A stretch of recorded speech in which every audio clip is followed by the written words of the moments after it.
Hello students, welcome back to my YouTube channel. ਬੱਚੇ, ਇਸ video ਦੇ ਵਿੱਚ ਅਸੀਂ ਨੈਕਸਟ ਲੌਂਗ ਕੁਐਸਚਨ ਕਰਨ ਜਾ ਰਹੇ ਹਾਂ। Second question, give a brief account that India past and a present culture and customs. ਸਾਡੇ ਪੁਰਾਣੇ ਰੀਤੀ ਰਿਵਾਜ ਕੀ ਸੀ, ਠੀਕ ਹੈ, ਤਾਂ ਅੱਜ ਦੇ ਰੀਤੀ ਰਿਵਾਜ ਕੀ ਆ, ਅਸੀਂ ਉਹਨੂੰ ਲੈ ਕੇ ਕੁਛ ਪੁਆਇੰਟਸ ਡਿਸਕਸ ਕਰਨ ਜਾ ਰਹੇ ਹਾਂ।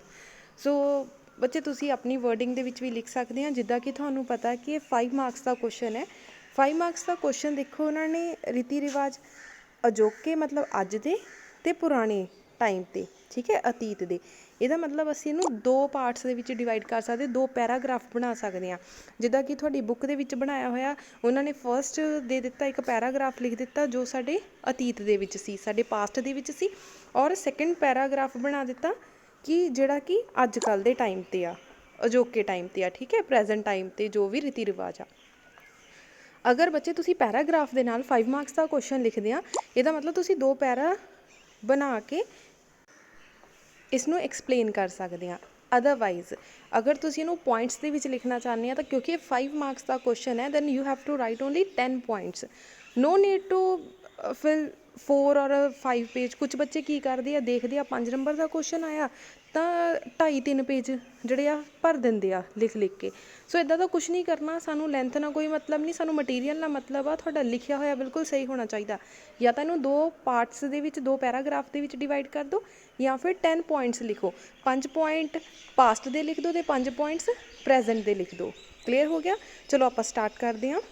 ਭਾਰਤ ਸਮਾਜ ਵਿੱਚ ਕੁਦਰਤ ਅਤੇ ਵਾਤਾਵਰਣ ਲਈ ਗੰਭੀਰ ਚੇਤਨਾ ਅਤੇ ਸ਼ਰਧਾ ਦੇਣ ਨੂੰ ਮਿਲਦਾ ਹੈ।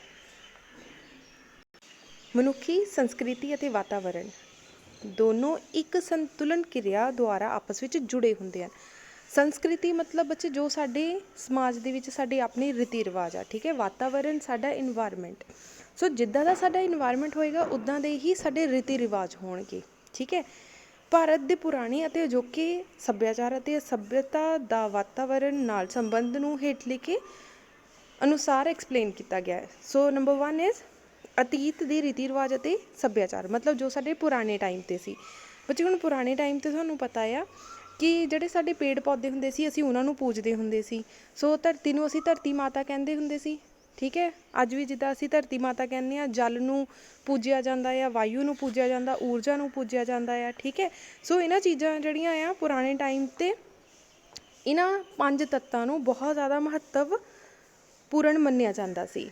ਸੋ ਬਹੁਤ ਸਾਰੇ ਲੋਕ ਇੱਦਾਂ ਕਹਿੰਦੇ ਹੁੰਦੇ ਸੀ ਕਿ ਆਹ ਵਾਲਾ ਜੋ ਦਰਖਤ ਆ, ਲਾਈਕ ਪਿੱਪਲ ਦਾ ਹੋ ਗਿਆ, ਤੁਲਸੀ ਦਾ ਹੋ ਗਿਆ, ਕਿ ਇਹ ਵਾਲੇ ਪੌਦੇ ਪੇੜ ਜਿਹੜੇ ਆ ਬਹੁਤ ਹੀ ਪੂਜਨਯੋਗ ਮੰਨੇ ਜਾਂਦੇ ਆ। ਕੁਛ ਅੱਜ ਵੀ ਇੱਦਾਂ ਦੀਆਂ ਜਗ੍ਹਾ ਆ ਜਿੱਥੇ ਇਹਨਾਂ ਪੇੜ ਪੌਦਿਆਂ ਨੂੰ ਜਾਂ ਇਹਨਾਂ ਦੀ ਪੂਜਾ ਕੀਤੀ ਜਾਂਦੀ ਆ, ਇਹਨਾਂ ਨੂੰ ਪੂਜਿਆ ਜਾਂਦਾ ਆ, ਠੀਕ ਹੈ। ਤੁਸੀਂ ਦੇਖਿਆ ਹੋਣਾ ਕੁਛ ਮੰਦਿਰ ਜਾਂ ਗੁਰਦੁਆਰੇ ਹੁੰਦੇ ਆ ਜਿੱਥੇ ਕਹਿ ਲਓ ਕੋਈ ਇੱਕ ਦਰਖਤ ਹੁੰਦਾ ਆ, ਲੋਕ ਉਹਦੇ ਨਾਲ ਮੌਲੀ ਬੰਨ੍ਹਦੇ ਆ ਜਾਂ ਉੱਥੇ ਮੱਥਾ ਟੇਕਦੇ ਆ।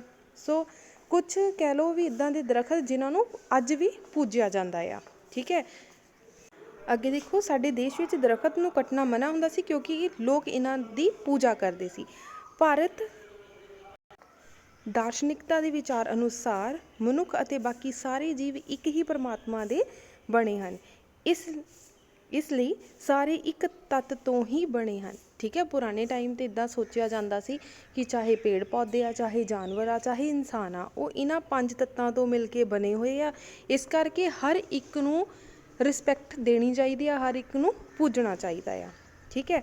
ਸੋ ਇਸ ਤਰੀਕੇ ਨਾਲ ਬੱਚੇ ਤੁਸੀਂ ਆਪਣੀ ਲੈਂਗੁਏਜ ਦੇ ਵਿੱਚ ਵੀ ਇਹਨੂੰ ਪੁਆਇੰਟਸ ਬਣਾ ਕੇ ਲਿਖ ਸਕਦੇ ਹਾਂ। ਸੋ ਨੈਕਸਟ ਪੈਰਾ ਦੇ ਵਿੱਚ ਉਹਨਾਂ ਨੇ ਐਕਸਪਲੇਨ ਕੀਤਾ ਹੋਇਆ ਕਿ ਜਿਹੜੇ ਸਾਡੇ ਦੇਵੀ ਦੇਵਤੇ ਸੀ, ਉਹਨਾਂ ਨੇ ਹਰ ਇੱਕ ਚੀਜ਼ ਨੂੰ ਕਿਸੇ ਨਾ ਕਿਸੇ ਸ਼ਾਸਤਰ ਦੇ ਨਾਲ ਕਹਿ ਲਓ ਜੋੜ ਦਿੱਤਾ, ਕਿਸੇ ਨਾ ਕਿਸੇ ਚੀਜ਼ ਦੇ ਨਾਲ ਜੋੜ ਦਿੱਤਾ, ਠੀਕ ਹੈ। ਸ਼ਾਸਤਰਾਂ ਵਿੱਚ ਅੱਗ, ਪਾਣੀ, ਹਵਾ ਨੂੰ ਦੇਵਤਾ ਅਤੇ ਧਰਤੀ ਨੂੰ ਦੇਵੀ ਮਾਂ ਦਾ ਦਰਜਾ ਦਿੱਤਾ ਗਿਆ ਹੈ। ਅੱਜ ਵੀ ਤੁਹਾਨੂੰ ਪਤਾ ਕਿ ਅਸੀਂ ਧਰਤੀ ਨੂੰ ਧਰਤੀ ਮਾਂ ਕਹਿੰਦੇ ਹਾਂ, ਆਪਾਂ ਆਪਣੇ ਆਕਾਸ਼ ਨੂੰ, ਠੀਕ ਹੈ, ਪਿਤਾ ਦੇ ਰੂਪ ਦੇ ਵਿੱਚ ਦੇਖਦੇ ਹਾਂ। ਸੋ ਇਸ ਤਰ੍ਹਾਂ ਨਾਲ ਜਿਹੜੇ ਆ ਉਪਨਿਸ਼ਦ ਨੇ ਵੀ ਕਹਿ ਲਓ ਇਹ ਵਿਚਾਰ ਦਿੱਤਾ ਸੀ। ਉਪਨਿਸ਼ਦ ਰਾਹੀਂ ਕੁਦਰਤੀ ਸਾਧਨਾਂ ਦੀ ਵਰਤੋਂ 'ਤੇ ਰੋਕ ਲਗਾਉਣ ਦੇ ਵਿਸ਼ੇ ਨੂੰ ਵੀ ਸਮਝਾਇਆ ਗਿਆ। ਉਹਨਾਂ ਨੇ ਕੀ ਕਿਹਾ ਸੀ ਕਿ ਸਾਰੇ ਹੀ ਜਿੰਨੇ ਵੀ ਪ੍ਰਾਣੀ ਆ ਉਹ ਪਰਮਾਤਮਾ ਨਾਲ ਜੁੜੇ ਹੁੰਦੇ ਆ, ਇਸ ਲਈ ਹਰ ਇੱਕ ਪ੍ਰਜਾਤੀ ਨੂੰ ਜਿਹੜਾ ਆ ਇੱਕ ਪੂਜਨਯੋਗ ਦਰਜਾ ਦੇਣਾ ਚਾਹੀਦਾ ਆ। क्लीयर हो गया। सो पुराने टाइम ते बच्चे आपां समरी करदे हां। पुराने टाइम ते की सी कि ਜਿਹੜੇ ਲੋਕਾਂ ਦੀ ਸੋਚ ਹੁੰਦੀ ਸੀ ਉਹ ਕੀ ਕਹਿੰਦੇ ਹੁੰਦੇ ਸੀ ਕਿ ਜਿੰਨੇ ਵੀ ਸਾਡੇ ਦਰਖਤ ਆ, ਸਾਡੀ ਧਰਤੀ ਆ, ਹਵਾ ਆ, ਵਾਯੂ ਆ, ਇਹ ਸਾਰੇ ਪੂਜਨਯੋਗ ਆ। ਸੋ ਇਹਨਾਂ ਨੂੰ ਪੂਜਣਾ ਚਾਹੀਦਾ ਆ। ਸੋ ਅੱਜ ਦੇ ਰੀਤੀ ਰਿਵਾਜ ਤੇ ਅੱਜ ਦਾ ਸੱਭਿਆਚਾਰ ਸਾਨੂੰ ਕੀ ਕਹਿੰਦਾ ਆ, ਅਜੋਕੇ ਸੱਭਿਆਚਾਰ ਅਤੇ ਅਜੋਕੀ ਸੱਭਿਅਤਾ ਦਾ ਵੀ ਵਾਤਾਵਰਨ ਨਾਲ ਅਟੁੱਟ ਸੰਬੰਧ ਹੈ। ਸੋ ਅੱਜ ਦਾ ਸੱਭਿਆਚਾਰ ਅਤੇ ਅੱਜ ਦਾ ਵਾਤਾਵਰਨ ਦੋ ਚੀਜ਼ਾਂ ਆ। ਸੱਭਿਆਚਾਰ ਉਹ ਹੁੰਦਾ ਬੱਚੇ ਜੋ ਅਸੀਂ ਪਾ ਰਹੇ ਹਾਂ, ਜੋ ਸਾਡਾ ਪਹਿਰਾਵਾ ਆ, ਜੋ ਸਾਡੇ ਰੀਤੀ ਰਿਵਾਜ ਆ, ਠੀਕ ਹੈ। ਸੋ ਵਾਤਾਵਰਨ ਜੋ ਸਾਡਾ ਇਨਵਾਇਰਮੈਂਟ ਆ। ਹੁਣ ਜਿੱਦਾਂ ਕਿ ਤੁਹਾਨੂੰ ਪਤਾ ਆ ਕਿ ਸਾਡੇ ਦੇਸ਼ ਦੇ ਵਿੱਚ, ਆਪਾਂ ਆਪਣੇ ਇੰਡੀਆ ਦੀ ਗੱਲ ਕਰਦੇ ਹਾਂ, ਭਾਰਤ ਦੀ ਗੱਲ ਕਰਦੇ ਹਾਂ, ਸਾਡੇ ਦੇਸ਼ ਦੇ ਵਿੱਚ ਜਿੰਨੀਆਂ ਵੀ ਸਟੇਟਸ ਆ, ਸਾਰੇ ਹੀ ਸਟੇਟਸ ਦੀ ਖਾਣਾ ਪੀਣਾ ਅਲੱਗ ਅਲੱਗ ਆ, ਰਹਿਣਾ ਸਹਿਣਾ ਅਲੱਗ ਅਲੱਗ ਆ, ਬੋਲ ਚਾਲ ਅਲੱਗ ਅਲੱਗ ਆ। ਜਿੱਦਾਂ ਦਾ ਕਹਿ ਲਓ ਉਹਨਾਂ ਦਾ ਵਾਤਾਵਰਨ ਆ, ਉੱਦਾਂ ਦੀ ਉਹਨਾਂ ਦਾ ਪਹਿਰਾਵਾ ਆ, ਠੀਕ ਹੈ, ਉੱਦਾਂ ਦਾ ਉਹਨਾਂ ਦਾ ਰਹਿਣ ਸਹਿਣ ਆ। ਸੋ ਜਿੱਦਾਂ ਇਹਨਾਂ ਨੇ ਇਗਜ਼ਾਮਪਲ ਦਿੱਤੀ ਆ ਕਿ ਜੰਮੂ ਕਸ਼ਮੀਰ ਦੇ ਲੋਕ ਠੰਡ ਤੋਂ ਬਚਣ ਲਈ ਕਾਹਵਾ ਪੀਂਦੇ ਆ, ਠੀਕ ਹੈ ਬੱਚੇ। ਕਾਹਵਾ ਇਸ ਤਰ੍ਹਾਂ ਦਾ ਹੁੰਦਾ ਆ, ਜਿੱਦਾਂ ਚਾਹ ਹੁੰਦੀ ਆ ਇਸ ਤਰ੍ਹਾਂ ਦਾ ਕਾਹਵਾ ਹੁੰਦਾ ਆ। ਸੋ ਇਹਦੇ ਵਿੱਚ ਕਾਫੀ ਗਰਮ ਚੀਜ਼ਾਂ ਹੁੰਦੀਆਂ ਆ ਜਿਹਦੇ ਨਾਲ ਉਹਨਾਂ ਦੇ ਸਰੀਰ ਨੂੰ ਗਰਮੀ ਮਿਲਦੀ ਆ। ਸੋ ਕਾਹਵਾ ਨਾਮ ਦਾ ਕਹਿ ਲਓ ਚਾਹ ਵਰਗੀ ਚੀਜ਼ ਪੀਂਦੇ ਆ ਇਹ, ਠੀਕ ਹੈ। ਅਤੇ ਕਾਂਗੜੀ ਦੀ ਉਪਯੋਗ ਕਰਦੇ ਹਨ ਬੱਚੇ। ਹੁਣ ਕਾਂਗੜੀ ਕੀ ਚੀਜ਼ ਆ, ਜਿੱਦਾਂ ਆ ਦੇਖੋ ਇਸ ਤਰ੍ਹਾਂ ਦੇ ਉਹ ਕੱਪੜੇ ਪਾਉਂਦੇ ਆ, ਠੀਕ ਹੈ। ਆ ਧਿਆਨ ਨਾਲ ਦੇਖੋ, ਠੀਕ ਹੈ। ਇੱਦਾਂ ਦਾ ਇੱਕ ਛੋਟਾ ਜਿਹਾ, ਈਵਨ ਆਪਾਂ ਜਿੱਦਾਂ ਅੰਗੀਠੀ ਬਾਲਦੇ ਹਾਂ, ਇਸ ਤਰ੍ਹਾਂ ਇਹਨਾਂ ਦੇ ਕੋਲ ਹੁੰਦਾ ਆ ਕਿ ਇਹਦੇ ਵਿੱਚ ਅੱਗ ਰੱਖਦੇ ਆ, ਠੀਕ ਹੈ। ਅੱਗ ਰੱਖ ਕੇ ਉਹ ਆਪਣੇ ਕੋਲ ਰੱਖਦੇ ਆ ਤਾਂ ਕਿ ਜਿਹੜੇ ਉਹਨਾਂ ਦੇ ਹੱਥ ਪੈਰ ਜ਼ਿਆਦਾ ਠੰਡੇ ਨਾ ਹੋਣ, ਤਾਂ ਉਹ ਠੰਡ ਤੋਂ ਬਚੇ ਰਹਿਣ, ਠੀਕ ਹੈ। ਸੋ ਵੱਡੇ ਵੱਡੀਆਂ, ਹੁਣ ਤੁਸੀਂ ਅੱਗੇ ਦੇਖੋ ਜਿਹੜੇ ਰਾਜਸਥਾਨ ਦੇ ਲੋਕ ਹੁੰਦੇ ਉਹਨਾਂ ਦਾ ਪਹਿਰਾਵਾ ਕਿੱਦਾਂ ਦਾ ਹੁੰਦਾ, ਉਹ ਲੰਬੀ ਪਗੜੀ ਬੰਨ੍ਹਦੇ ਆ, ਵੱਡੀਆਂ ਵੱਡੀਆਂ ਮੁੱਛਾਂ ਰੱਖਦੇ ਆ। ਅੱਛਾ, ਵੱਡੀਆਂ ਵੱਡੀਆਂ ਮੁੱਛਾਂ ਰੱਖਣ ਦਾ ਕੀ ਰੀਜ਼ਨ ਆ, ਵੱਡੀ ਵੱਡੀ ਦਾੜੀ ਕਿਉਂ ਰੱਖਦੇ ਆ? ਕਿਉਂਕਿ ਉੱਥੇ ਹਮੇਸ਼ਾ ਜਿੱਦਾਂ ਹਵਾ ਬਹੁਤ ਤੇਜ਼ ਚੱਲਦੀ ਆ ਤਾਂ ਰੇਤ ਉੱਥੇ ਜ਼ਿਆਦਾ ਹੁੰਦੀ ਆ। ਅਗਰ ਉਹ ਵੱਡੀਆਂ ਵੱਡੀਆਂ ਮੁੱਛਾਂ ਰੱਖਦੇ ਆ, ਦਾੜੀ ਰੱਖਦੇ ਆ, ਤਾਂ ਜਿਹੜੀ ਰੇਤ ਆ ਉਹਨਾਂ ਦੀ ਦਾੜੀ ਵਿੱਚ ਜਾਂ ਮੁੱਛਾਂ 'ਚ ਫਸ ਜਾਂਦੀ ਆ, ਤਾਂ ਉਹਨਾਂ ਦੇ ਨੱਕ ਜਾਂ ਮੂੰਹ ਵਿੱਚ ਸਿੱਧੀ ਨਹੀਂ ਜਾਂਦੀ। ਇਸ ਕਰਕੇ ਉੱਥੇ ਦੇ ਲੋਕਾਂ ਦੀ ਤੁਸੀਂ ਦੇਖਿਆ ਹੋਣਾ, ਮੁੱਛਾਂ ਐਨ ਪੂਰੀਆਂ ਵੱਡੀਆਂ ਵੱਡੀਆਂ ਰੱਖਦੇ ਆ, ਅੱਖ ਤੱਕ ਵੀ ਉਹਨਾਂ ਦੀਆਂ ਮੁੱਛਾਂ ਜਾਂਦੀਆਂ ਹੁੰਦੀਆਂ, ਸ਼ਾਇਦ ਤੁਸੀਂ ਦੇਖਿਆ ਹੋਏਗਾ। ਜਿਹੜੀਆਂ ਉੱਥੇ ਦੀਆਂ ਔਰਤਾਂ ਹੁੰਦੀਆਂ ਉਹ ਵੀ ਲੰਬਾ ਘੂੰਘਟ ਰੱਖਦੀਆਂ ਆ, ਠੀਕ ਹੈ। ਸੋ ਕਹਿ ਲਓ ਉਹ ਵੀ ਘੂੰਘਟ ਕਿਉਂ ਰੱਖਦੀਆਂ ਆ, ਤਾਂ ਕਿ ਜਿਹੜੀ ਆ ਉੱਥੇ ਦੀ ਮਿੱਟੀ ਆ, ਜੋ ਹਨੇਰੀ ਚੱਲਦੀ ਆ, ਉਹਨਾਂ ਦੀ ਅੱਖਾਂ ਤੱਕ ਨਾ ਜਾ ਸਕੇ। ਸੋ ਦੱਖਣੀ ਭਾਰਤ ਦੇ ਲੋਕ ਕੀ ਆ, ਗਰਮੀ ਅਤੇ ਹੁਮਸ ਭਰੇ ਵਾਤਾਵਰਣ ਵਿੱਚ ਰਹਿਣ ਕਰਕੇ ਸੂਤੀ ਕੱਪੜਿਆਂ ਦੀ ਵਰਤੋਂ ਕਰਦੇ ਆ। ਸੋ ਬੱਚੇ ਜਿੰਨੀ ਕੁ ਤੁਹਾਨੂੰ ਨੌਲੇਜ ਆ ਵੀ ਕਿੱਦਾਂ ਦੇ ਏਰੀਏ ਦੇ ਲੋਕ ਕਿੱਦਾਂ ਰਹਿੰਦੇ ਆ, ਜਾਂ ਉਹਨਾਂ ਦਾ ਕੀ ਪਹਿਰਾਵਾ ਆ, ਜਾਂ ਉਹਨਾਂ ਦੇ ਕੀ ਰੀਤੀ ਰਿਵਾਜ ਆ, ਤੁਸੀਂ ਇਹ ਸਾਰਾ ਕੁਛ ਇਸ ਕਹਿ ਲਓ ਪੁਆਇੰਟ ਦੇ ਵਿੱਚ, ਇਸ ਪੈਰੇ ਦੇ ਵਿੱਚ ਲਿਖ ਸਕਦੇ ਆ। ਬੱਚੇ ਐਂਡ 'ਚ ਤੁਸੀਂ ਇਹਦਾ ਕਨਕਲੂਜਨ ਕੱਢਣਾ ਆ ਵੀ ਅਸੀਂ ਦੋ ਪੈਰੇ ਪੜ੍ਹੇ ਆ, ਇੱਕ ਅਜੋਕੇ ਵਾਲੇ ਅਤੇ ਇੱਕ ਅੱਜ ਦੇ ਪ੍ਰੈਜੈਂਟ ਵਾਲੇ, ਠੀਕ ਹੈ, ਪ੍ਰੈਜੈਂਟ ਵਾਲੇ ਅਤੇ ਅਤੀਤ ਵਾਲੇ। ਹੁਣ ਪੂਰੇ ਪੈਰਾ ਪੜ੍ਹ ਕੇ ਸਾਨੂੰ ਕੀ ਪਤਾ ਲੱਗਿਆ ਕਿ ਅੱਜ ਦਾ ਜੋ ਮਾਹੌਲ ਆ, ਅੱਜ ਦੀ ਜੋ ਥਿੰਕਿੰਗ ਆ ਲੋਕਾਂ ਦੀ, ਉਹਦੇ ਨਾਲੋਂ ਪੁਰਾਣੇ ਲੋਕਾਂ ਦੀ ਥਿੰਕਿੰਗ ਇਨਵਾਇਰਮੈਂਟ ਨੂੰ ਲੈ ਕੇ ਜ਼ਿਆਦਾ ਵਧੀਆ ਸੀ। ਕਿਉਂ ਜ਼ਿਆਦਾ ਵਧੀਆ ਸੀ? ਕਿਉਂਕਿ ਉਹ ਲੋਕ ਜਿਹੜੇ ਆ ਦਰੱਖਤਾਂ ਨੂੰ ਪੂਜਦੇ ਸੀ, ਉਹਨਾਂ ਨੂੰ ਸੰਭਾਲਦੇ ਸੀ, ਵੱਧ ਤੋਂ ਵੱਧ ਦਰੱਖਤ ਲਗਾਏ ਜਾਂਦੇ ਸੀ, ਜਿਹਦੇ ਨਾਲ ਸਾਡੀ ਕਹਿ ਲਓ ਇਨਵਾਇਰਮੈਂਟ ਵਿੱਚ ਆਕਸੀਜਨ ਦੀ ਜਿਹੜੀ ਬੈਲੈਂਸ ਆ ਉਹ ਬਣਿਆ ਰਹਿੰਦਾ ਸੀ। ਪਰ ਅੱਜ ਕੱਲ੍ਹ ਦੇ ਜੋ ਲੋਕ ਆ, ਆਬਾਦੀ ਵੱਧਦੀ ਜਾ ਰਹੀ ਆ, ਉਦਯੋਗ ਜਿਹੜੇ ਆ ਵਿਕਾਸ ਕਰਨ ਦੇ ਲਈ ਉਹ ਕੀ ਆ, ਦਰੱਖਤਾਂ ਨੂੰ ਕੱਟਦੇ ਜਾ ਰਹੇ ਆ। ਜਿੱਦਾਂ ਜਿੱਦਾਂ ਉਹ ਦਰੱਖਤਾਂ ਨੂੰ ਕੱਟਦੇ ਜਾ ਰਹੇ ਆ, ਸਾਡੇ ਕਹਿ ਲਓ ਆਕਸੀਜਨ ਲੈਵਲ ਵੀ ਸਾਡਾ ਘਟਦਾ ਜਾ ਰਿਹਾ ਆ, ਪੋਲਿਊਸ਼ਨ ਵੱਧਦਾ ਜਾ ਰਿਹਾ ਆ, ਠੀਕ ਹੈ। ਸੋ ਅਗਰ ਅਸੀਂ ਕੰਪੈਰੀਜ਼ਨ ਕਰਦੇ ਹਾਂ ਇਨਵਾਇਰਮੈਂਟ ਨੂੰ ਲੈ ਕੇ, ਵੈਸੇ ਅਸੀਂ ਡਿਵੈਲਪ ਹੋਏ ਹਾਂ, ਠੀਕ ਹੈ। ਅਗਰ ਪੁਰਾਣੇ ਟਾਈਮ ਤੋਂ ਅੱਜ ਦੇ ਟਾਈਮ ਤੱਕ ਦੇਖਿਆ ਜਾਵੇ ਬੱਚੇ, ਸਾਡਾ ਦੇਸ਼ ਕਾਫੀ ਡਿਵੈਲਪ ਹੋਇਆ।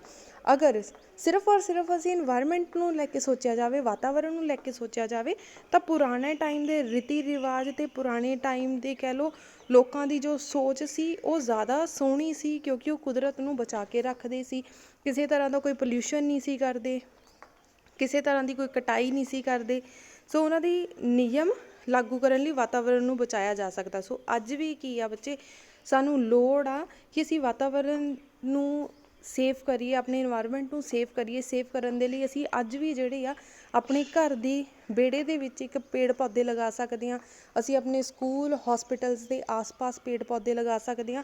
ਸੋ ਅੱਜ ਵੀ ਲੋੜ ਆ ਕਿ ਅਸੀਂ ਆਪਣੇ ਦੇਸ਼ ਨੂੰ, ਆਪਣੇ ਪੂਰੇ ਵਰਲਡ ਨੂੰ ਦੇ ਇਨਵਾਇਰਮੈਂਟ ਨੂੰ ਕਲੀਨ ਕਰੀਏ। ਠੀਕ ਹੈ, ਸੋ ਬੱਚੇ ਇਸ ਤਰ੍ਹਾਂ ਦੀਆਂ ਫੋਟੋਜ਼ ਤੁਹਾਨੂੰ ਜਸਟ ਸਮਝਾਉਣ ਦੇ ਲਈ ਲਗਾਈਆਂ ਗਈਆਂ ਸੀ। ਸੋ ਤੁਸੀਂ ਆਪਣੀ ਕਾਪੀ 'ਤੇ ਡਰਾ ਨਹੀਂ ਕਰਨੀਆਂ। ਸੋ ਇੰਗਲਿਸ਼ ਮੀਡੀਅਮ ਵਾਲੇ ਬੱਚੇ ਦੇਖ ਲਓ, ਪਹਿਲਾਂ ਤੁਸੀਂ ਪਾਸਟ ਬਾਰੇ ਲਿਖ ਦੇਣਾ ਕਿ ਰਿਗਵੇਦ ਦੇ accordingly 5 element main C, air, water, soil, fire and sunlight. ਠੀਕ ਹੈ, ਹਵਾ, ਪਾਣੀ, ਮਿੱਟੀ, ਅੱਗ ਅਤੇ ਸਾਡੀ ਪਾਤਾਲ। ਠੀਕ ਹੈ, ਸੋ ਉਹਦੇ ਵਿੱਚ ਵੀ ਇਹੀ ਸੀ ਕਿ ਉਪਨਿਸ਼ਦ ਨੇ ਐਕਸਪਲੇਨ ਕੀਤਾ ਸੀ, ਇਹਦੇ ਵਿੱਚ ਵੀ ਆਹੀ ਟਰਮ ਲਿਖੀ ਆ ਕਿ ਉਪਨਿਸ਼ਦ ਨੇ ਐਕਸਪਲੇਨ ਕੀਤਾ ਕਿ ਪੀਪਲ ਜਿਹੜੇ ਆ ਟਰੀਜ਼ ਨੂੰ ਪੂਜਦੇ ਸੀਗੇ, ਪਰ ਅੱਜ ਦੇ ਟਾਈਮ 'ਤੇ ਉਦੋਂ ਕਟਿੰਗ ਨਹੀਂ ਕੀਤੀ ਜਾਂਦੀ ਸੀ, ਪੁਰਾਣੇ ਟਾਈਮ 'ਚ ਕਟਿੰਗ ਨਹੀਂ ਕੀਤੀ ਜਾਂਦੀ ਸੀ, ਅਤੇ ਐਨੀਮਲਸ ਅਤੇ ਪਲਾਂਟਸ ਨੂੰ, ਈਵਨ ਹਿਊਮਨ ਬੀਇੰਗ ਨੂੰ, ਸਭ ਨੂੰ ਇੱਕ ਨਿਗਾਹ ਨਾਲ ਦੇਖਿਆ ਜਾਂਦਾ ਸੀ, ਔਨ ਇਨਕਲੂਡਿੰਗ ਕਿੰਗਡਮ। ਠੀਕ ਹੈ, ਪ੍ਰੈਜੈਂਟ ਟਾਈਮ ਦੇ ਵਿੱਚ ਮਤਲਬ ਅੱਜ ਦੇ ਟਾਈਮ ਦੇ ਵਿੱਚ ਕੀ ਆ, ਜਿਹੜੇ ਲੋਕ ਆ ਉਹ ਆਪਣੇ ਡੀਪ ਟਰਡੀਸ਼ਨਸ ਨੂੰ ਭੁੱਲਦੇ ਜਾ ਰਹੇ ਆ। ਉਹਨਾਂ ਕੋਲ ਟਾਈਮ ਹੀ ਨਹੀਂ ਆ ਕਿ ਆਪਣੇ ਬੱਚਿਆਂ ਨੂੰ, ਆਪਣੇ ਪੇਰੈਂਟਸ ਨੂੰ ਕੁਝ ਮੋਰਲ ਵੈਲਿਊਜ਼ ਦੇ ਸਕੇ। ਠੀਕ ਹੈ, ਸੋ ਈਵਨ ਅੱਜ ਵੀ ਬੱਚੇ ਤੁਸੀਂ ਆਪਣੇ ਘਰ ਵਿੱਚ ਦੇਖਦੇ ਹੋਵੋਗੇ ਕਿ ਜਿਨ੍ਹਾਂ ਦੇ ਪੇਰੈਂਟਸ ਦੋਨੋਂ ਵਰਕਿੰਗ ਆ ਔਰ ਦਾਦਾ ਦਾਦੀ ਘਰ ਵਿੱਚ ਨਹੀਂ ਆ, ਤਾਂ ਉਹ ਬੱਚਿਆਂ ਨੂੰ ਮੋਰਲ ਵੈਲਿਊਜ਼ ਦੇਣ ਲਈ ਕੋਈ ਨਹੀਂ ਹੁੰਦਾ। ਸੋ ਬੱਚੇ ਥੋੜ੍ਹੇ ਜਿਹੇ ਚਿੜਚਿੜੇ ਅਤੇ ਜ਼ਿੱਦੀ ਸੁਭਾਅ ਦੇ ਹੁੰਦੇ ਆ। ਠੀਕ ਹੈ, ਸੋ ਸਟੇਬਿਲਿਟੀ ਨਹੀਂ ਰਹੀ ਹੁਣ ਦੇ ਟਾਈਮ ਦੇ ਵਿੱਚ। ਸੋ ਇਸ ਤਰ੍ਹਾਂ ਨਾ ਆਪਣੇ ਪ੍ਰੋਫਿਟ ਜਾਂ ਲੋਸ, ਆਪਣੀ ਕਹਿ ਲਓ ਪ੍ਰੋਫਿਟ ਕਰਕੇ ਜਿਹੜੀ ਅਸੀਂ ਨੈਚੁਰਲ ਰਿਸੋਰਸਿਸ ਦੀ ਜਿਹੜੀ ਵਰਤੋਂ ਆ ਉਹ ਅੰਨ੍ਹੇਧੂਸ ਕਰਦੇ ਜਾ ਰਹੇ ਹਾਂ। ਕਲੀਅਰ ਹੋ ਗਿਆ? ਸੋ ਬੱਚੇ ਇਸ ਤਰੀਕੇ ਨਾਲ ਤੁਸੀਂ ਪੈਰਾਗ੍ਰਾਫ ਦੇ ਵਿੱਚ ਵੀ ਲਿਖ ਸਕਦੇ ਆ ਔਰ ਪੁਆਇੰਟਸ ਦੇ ਵਿੱਚ ਵੀ ਲਿਖ ਸਕਦੇ ਆ। ਸੋ ਇਹ ਹੁਣ ਤੁਹਾਡੀ ਕ੍ਰੀਏਟਿਵਿਟੀ ਆ ਕਿ ਤੁਸੀਂ ਪਾਸਟ ਔਰ ਪ੍ਰੈਜੈਂਟ ਕਲਚਰ ਨੂੰ ਕਿਸ ਤਰ੍ਹਾਂ ਰਿਪਰਜੈਂਟ ਕਰਦੇ ਆ। ਸੋ ਤੁਸੀਂ ਆਪਣੀ ਲੈਂਗੁਏਜ ਦੇ ਵਿੱਚ ਵੀ, ਆਪਣੀ ਨੌਲੇਜ ਦੇ ਅਕੋਰਡਿੰਗਲੀ ਵੀ ਇਸ ਕੁਐਸਚਨ ਨੂੰ ਰਿਪਰਜੈਂਟ ਕਰ ਸਕਦੇ ਆ। ਅਗਰ ਬੱਚੇ ਕੋਈ ਪੁਆਇੰਟ ਨਾ ਕਲੀਅਰ ਹੋਵੇ ਜਾਂ ਤੁਹਾਨੂੰ ਕੁਛ ਨਾ ਸਮਝ ਲੱਗਿਆ ਹੋਵੇ ਤਾਂ ਤੁਸੀਂ ਪੁੱਛ ਸਕਦੇ ਆ। Thank you so much.